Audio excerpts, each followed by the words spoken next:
Tout a commencé par un silence. Un silence si profond qu'il semblait absorber toute la texture familière de l'univers. Les étoiles, pourtant innombrables, paraissaient soudain lointaines, comme si une barrière invisible s'était dressée entre elles et nous. Chaque radiotélescope sur Terre a cessé de recevoir le bourdonnement familier du cosmos. Les antennes, dressées vers le ciel, n'entendaient plus rien, comme si l'espace lui-même avait retenu son souffle. Le rayonnement de fond, l'écho du Big Bang, a disparu. Ce murmure ancestral, témoin de la naissance de l'univers, s'était éteint sans avertissement. Les astronomes ont cru à un problème technique, mais le silence a persisté. Les diagnostics se sont multipliés, les regards se sont croisés, inquiets, devant l'inexplicable. Ce n'était pas seulement une absence de signal, c'était un vide actif, profondément contre nature.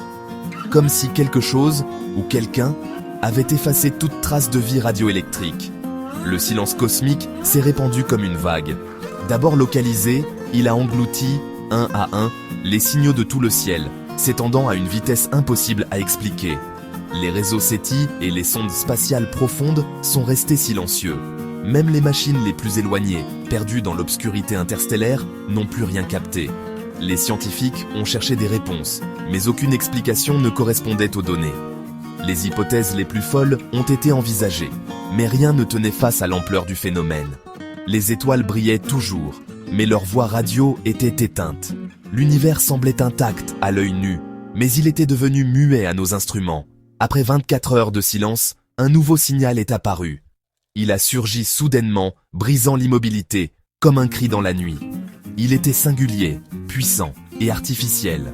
Sa structure ne ressemblait à rien de connu. Chaque impulsion semblait porteuse d'une intention précise. Le silence avait été un balayage de la scène, comme si l'univers avait été nettoyé, préparé pour ce message unique. Un message était envoyé, et l'univers était sur le point de parler. Nous étions contraints d'écouter, suspendus à la moindre vibration, conscients que quelque chose d'immense venait de commencer. Le signal était un flux de mathématiques pures, une séquence d'informations qui défiait toute origine connue. Il semblait conçu pour être universel, compréhensible par toute intelligence capable de reconnaître la logique et l'ordre des nombres. Il commençait par des constantes fondamentales, pi, la vitesse de la lumière. Ces symboles étaient comme des clés, ouvrant la porte à une compréhension partagée entre civilisations, peu importe leur forme ou leur histoire. C'était une salutation, une façon de dire « Nous comprenons les mêmes règles ». Un message d'accueil, mais aussi un test. Qui, dans l'univers, saurait le décoder? Des équipes d'experts ont collaboré, assemblant le message pièce par pièce, fascinés par la complexité et la précision de chaque fragment. Les plus grands esprits de la planète se sont unis pour percer ce mystère venu d'ailleurs. Le signal contenait des diagrammes, des cartes stellaires et des équations. Il retraçait des constellations inconnues, des structures cosmiques jamais observées, comme une carte d'un territoire lointain. C'était une histoire de l'univers, mais pas la nôtre. Les images montraient des galaxies étrangères, des nébuleuses aux formes étranges, témoignant d'une perspective radicalement différente sur le cosmos. Il décrivait des cycles de création et de destruction à une échelle inimaginable, des forces cosmiques à l'œuvre depuis des milliards d'années, bien au-delà de notre compréhension humaine. Le cœur du message était un avertissement sur l'expansion cosmique. Il expliquait que l'univers lui-même était en danger, menacé par une force inévitable et irréversible. Il l'appelait le grand démantèlement, une déchirure violente de l'espace-temps. Les images montraient des mondes engloutis, des étoiles arrachées à leur existence. Le message incluait un compte à rebours jusqu'à la fin de notre galaxie. Chaque seconde qui passait rapprochait l'humanité d'un point de non-retour.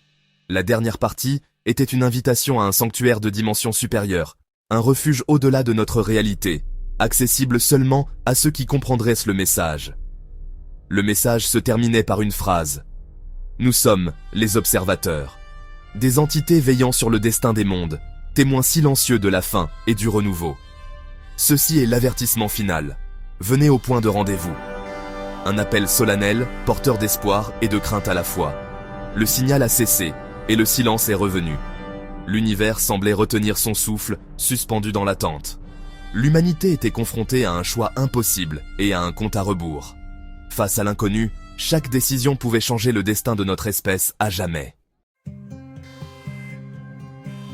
Le communiqué des observateurs a été diffusé dans le monde entier. La panique s'est transformée en un sentiment d'objectif mondial. L'humanité s'est unie contre une menace existentielle commune. Les plus grands esprits du monde se sont réunis à la base lunaire internationale. L'Assemblée des esprits incluait des scientifiques, des philosophes et des leaders. Les débats faisaient rage.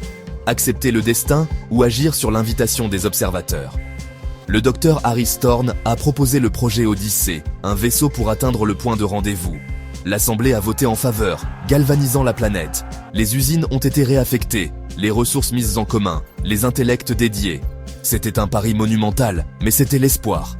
L'humanité était sur le point de le brûler avec l'intensité d'une étoile mourante. Le vaisseau spatial Odyssée était un témoignage de l'humanité unie. Assemblé en orbite, c'était une biosphère autonome, une arche. Sa coque était un alliage chatoyant pour le voyage dimensionnel. Le cœur était le Chronoton Drive, pliant l'espace pour créer un trou de verre. Un trou noir miniature alimentait le vaisseau. L'Odyssée transportait le plan de l'humanité, embryon, code génétique et connaissances. L'équipage était une petite équipe dirigée par le Dr Thorne. Leur mission était d'assurer la continuité de la vie et du savoir. Le jour du départ fut un événement mondial solennel. L'Odyssée a activé son moteur, déformant l'espace autour d'elle. Avec un éclair silencieux, le vaisseau a disparu. La Terre a affronté ses dernières heures seule. Le voyage à travers le trou de verre était un voyage sensoriel, une expérience qui défiait toute logique humaine. Chaque seconde semblait s'étirer à l'infini, alors que la réalité elle-même se tordait autour du vaisseau. Les murs du tunnel cosmique pulsaient de lumière, vibrant au rythme d'une énergie inconnue. L'équipage a observé les lois de la physique comme un spectacle visuel, où la gravité ondulait et la lumière se fragmentait en prismes mouvants. Les visages étaient illuminés par des reflets étranges, témoins d'un univers en pleine métamorphose. Les couleurs coulaient comme des rivières, les motifs se formaient et se dissolvaient dans un ballet hypnotique. Des nuages de gaz dansaient, peignant le vide de nuances inconnues sur Terre. Le temps à l'intérieur du trou de verre s'écoulait différemment, parfois accélérant, parfois ralentissant, comme si chaque instant était suspendu entre deux battements d'univers. Ils ont assisté aux dernières étapes du grand démantèlement, voyant des mondes entiers s'effondrer, des galaxies se disloquer sous leurs yeux, emportées par une force inéluctable. Des étoiles éjectées de leurs orbites, la lumière s'étirant vers l'oubli, traçant des arcs lumineux à travers l'obscurité, comme les derniers souvenirs d'un cosmos mourant. La Voie lactée s'est dissoute dans le chaos, ses bras spiralés se dispersant dans le néant, emportant avec eux l'histoire de milliards de soleils. Le vaisseau a traversé des structures cosmiques défiant la science, des architectures titanesques, vestiges d'anciennes civilisations stellaires ou phénomènes naturels jamais observés.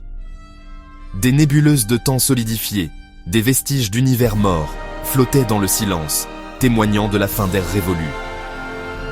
Le message des observateurs était une carte à travers un grand paysage, un guide énigmatique vers l'inconnu, gravé dans la lumière et l'ombre. À l'approche de leur destination, la nature du trou de verre a changé, devenant plus instable, comme si l'espace lui-même hésitait à révéler ce qui se trouvait au-delà. L'Odyssée a émergé dans une nouvelle réalité inconnue, un univers où chaque étoile, chaque atome semblait porteur d'un secret, invitant l'équipage à explorer l'inimaginable. Depuis le sanctuaire, l'équipage a vu la frontière de leur ancien univers. Le grand démantèlement a atteint son crescendo final. L'espace-temps s'est désintégré, la distance a perdu son sens. Les galaxies se sont déchirées en particules, puis en énergie chaotique. La frontière était une frontière chaotique contre l'univers mourant. L'équipage a vu les derniers instants de son univers. Un éclair brillant, puis une obscurité absolue. Un silence profond est tombé sur l'Odyssée. Leur univers était parti, mais ils avaient survécu.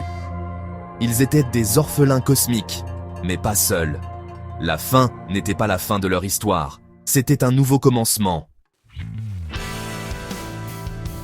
Une nouvelle lumière est apparue devant la flotte. C'était une présence, un être de conscience pure. Elle communiquait comme une pensée dans chaque esprit. Bienvenue, enfants de Sol. Nous sommes les observateurs. Les observateurs étaient anciens. non pas des dieux, mais des gardiens de la vie. Ils préservaient la conscience, guidant les civilisations vers le sanctuaire. Le sanctuaire était une banque de semences cosmiques. Chaque civilisation apportait ses connaissances et sa perspective. Les cycles de l'univers étaient d'art des chances pour une nouvelle vie. La fin d'un univers était un pas avant le suivant. Les observateurs ont révélé qu'un nouvel univers était prêt à naître. Les réfugiés en seraient les architectes.